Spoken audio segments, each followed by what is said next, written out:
The turbine is bringing out from the rocket manufacturer. This is from the Duna Fold Park facility? Is this for the Hát ez nem Dunaföldvári, mert az 91 óta áll, tehát ez egy másik gyár.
firma brała Oh, really? You just heard that, or you know that for sure? I know it for sure, and I saw it, and the part I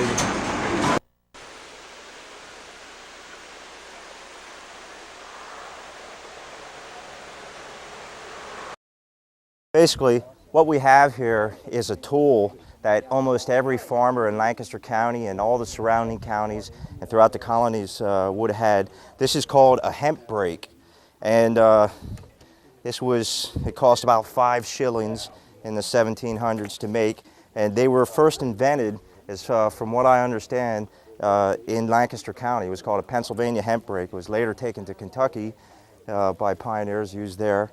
But basically, this is kenaf, and the stalks of kenaf are very, very similar to hemp.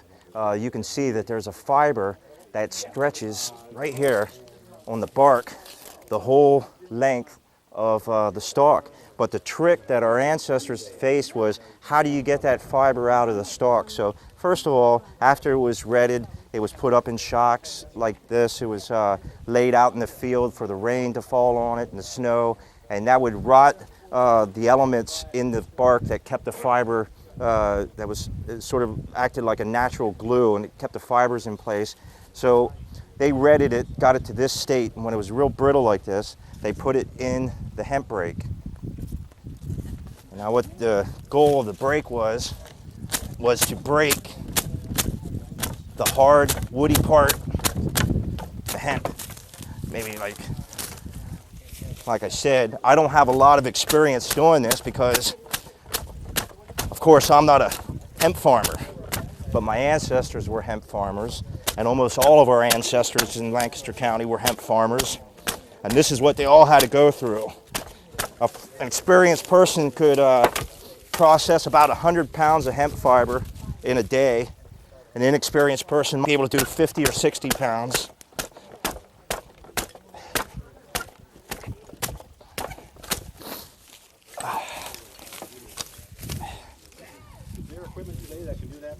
Yeah, I doubt if most farmers probably wouldn't be doing this today, but I think some might want to do it if they.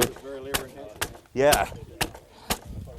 But now, where you had a large crop, you would have 15 people, 15 hands in the field all doing this, and then you end up with the raw fiber, which basically looks like this, but probably in a little bit better shape, and there was a lot of bark that was still clinging onto that fiber, and it just wasn't perfect especially if you were going to use it for linen. It just wouldn't be good enough in that state. So this was taken in this state. The raw hemp was taken to the old Lancaster County hemp mills, and there a large conical shaped stone rolled over the hemp when it was in this condition, and it broke apart any of the bark that was still clinging onto the fiber, and it got it ready for spinning. And then, of course, it was combed through a series of heckles, and it was given to the wife. She would spin it up on her spinning wheels into thread and into yarn, and that was taken into the weavers, and the weaver would weave that into cloth, and that's what just about everybody around here made their own homespun clothing from, the hemp and the flax and the wool that was raised on their farms. And like I said, just about virtually every single farmer had to go through this until cotton came in. And even when cotton came in, it was a long, slow decline for hemp, and people clung on to making their own homespun clothing into the 1850s and 60s around here. This basically explains the